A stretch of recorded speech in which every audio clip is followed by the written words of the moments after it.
Although we may view the upland portion of the beach as separate from the marine waters, the trees, shrubs, insects, and birds of the upland are actually intrinsically connected to the marine waters and the animals that live there. Although marine animals such as orcas and salmon never venture onto dry land, they are still reliant on a healthy and resilient upland. This video takes a look at the bigger picture of the marine ecosystem by showing the connection between all of the species that use the shoreline and how bulkheads or other forms of shoreline armoring disrupt that ecological balance. We'll also learn more about the scientists and volunteers behind the monitoring efforts in place to track the populations of vulnerable species and document the successes of armor removal projects.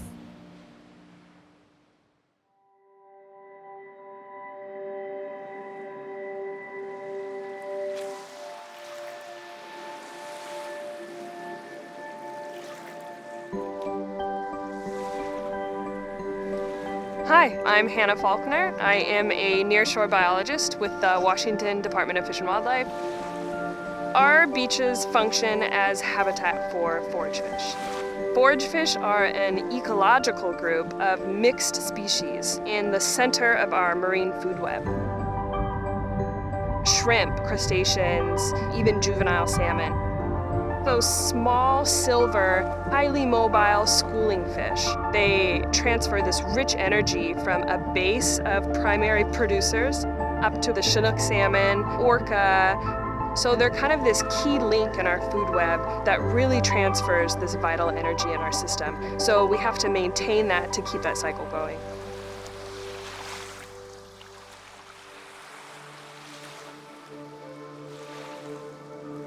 You can see I'm here in a hat, a lot of people out here. It's a hot space out here on the beach.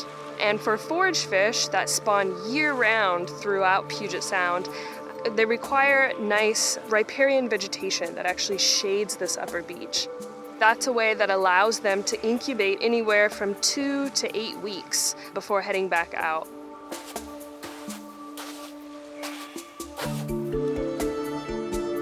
I am Jason Toft. I work at the University of Washington, where I am a research scientist. Where I'm gingerly walking right now is an area where vegetation has been planted, and it's been here a couple years now. This vegetation didn't used to be here. It used to be a walking path, and when the armor was removed and things were reconfigured, they put this vegetation buffer here along the shoreline and moved the path around. If you place armor on this beach, about where I'm standing, it would cut off where beach rock is settled, where logs are deposited, and there would no longer be vegetation there if it was an impervious surface like a parking lot. I'm Jason Morgan, Marine Projects Manager for the Northwest Straits Foundation.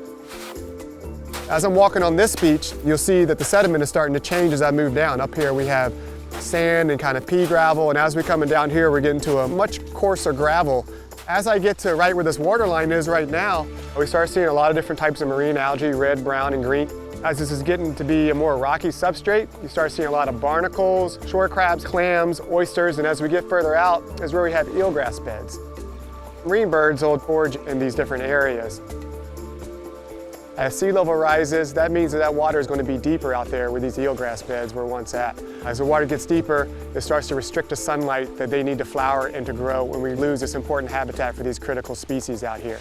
As we move further in, all the way up to the bulkheads, this coarse sediment that you see where I'm standing up here, the upper beach, that's going to start to have coarse sediment as well, because we start to get deeper water and wave energy and turbulence bouncing off of the bulkheads, and it starts to wash away these fine sediments that we have up there. And it starts really taking away this critical forage fish spawning habitat that we so deeply need. When we come to a site, the big question is, where on the beach would these fish eggs be? Forage fish they're a little bit of a Goldilocks fish for their eggs. We want something that's not too fine and not too coarse. And we actually want this mix of coarse sand and fine gravel. What I'm looking at is kind of this band here, and we'll go 100 feet along the beach, and we'll follow the same elevation band, and we'll scoop these surface samples, put them in this bag. We process this big bag down, Then we go through that in the lab using a microscope, and we look for these eggs. They're actually about the size of the end of a pencil. There are citizen science volunteers that come out to Bowman Bay and do this sampling monthly.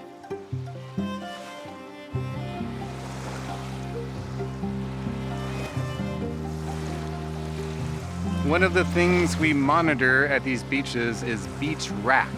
Beach wrack is defined as all the seaweed and eelgrass and leaf litter that settles on the upper beach on an ebbing tide. Often underneath this beach wrack, underneath the algae and eelgrass, there'll be a lot of critters, invertebrates, small crustaceans and insects that are dependent on living there. They don't survive in marine water or on dry land. So it's kind of this unique zone here that we're trying to learn more about with our monitoring.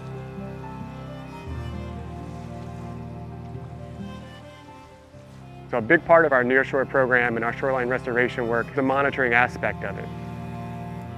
Monitoring is essentially a long-term study to understand what the effects of our restoration efforts are. So we're coming here pre-construction and post-construction and doing the same surveys before and after, and we're looking to do these surveys for 5 to 10 years after construction to learn what the effects of shoreline armoring removal is actually having. When the bulkhead or armor is pulled out, you do get this beach wrack settling on an ebbing tide pretty quick. And then given time, you get more invertebrates living there, right? We're trying to restore the food web. Things like driftwood and fallen trees take longer. Logs help stabilize beaches. And so when you get these logs settling out, they may help trap sediments on a beach. And if they are up high enough and kind of anchored in, it's something that you might get secondary growth, get some plants growing on or around those logs. Armor exists on many different kinds of shorelines. So we're trying to encourage where it's feasible to restore a beach in all those different areas. Instead of maintaining your armoring, you might think about removing it. There's enough sites that have been restored now, say greater than 5 years, where we can actually look at that data and tell a story about that. It's these different habitats and the connection between them that we're working to protect and restore. Shoreline armoring doesn't just impact the beach immediately in front of it. It cuts off the critical connection between the upland or backshore with the marine waters. This connection of trees and shrubs that hang over the beach or bluff crest support the organisms that rely on healthy shorelines for their survival. When we remove trees and plants and replace them with lawns, we also lose perches for eagles, ospreys, and other raptors that hunt or fish along the shoreline. Shorebirds also nest in these trees and shrubs, relying on the insects that fall from them for food. If we want to convince landowners to change the shape of their property and make their property look different, feel different, and be a contributing part to the Puget Sound ecosystem, we got to have the data and success stories to back that up. Success stories like this one here at Bowman Bay, where we found forage fish eggs spawning on this beach 4 years after construction. There's a couple ways you can get involved. One, you can just come out on the beach with us and work with us. You can do that by visiting our website, nwstraitsfoundation.org. There's a sign up to volunteer tab on our website. And depending on where you are, we might not have actual work in that region, but we can connect you to the organizations that are there. Another way that you can become involved is just take a look at your shoreline and start finding out ways to educate yourself. You can visit the Shore Friendly page on our website and find out what kind of resources there are. We hold trainings, we hold workshops, starting video series as this one now to help educate shoreline landowners so they can have a better understanding of how to be a good steward to the Puget Sound ecosystem. As coastal landowners, you are connected to the Salish Sea and you see the changes that are occurring. If we want to ensure that the species that we care about, like the birds, salmon, and orcas, can continue to thrive, we need to provide them with healthy and connected habitats. Contact your local Shore Friendly program to learn more about what you can do to help.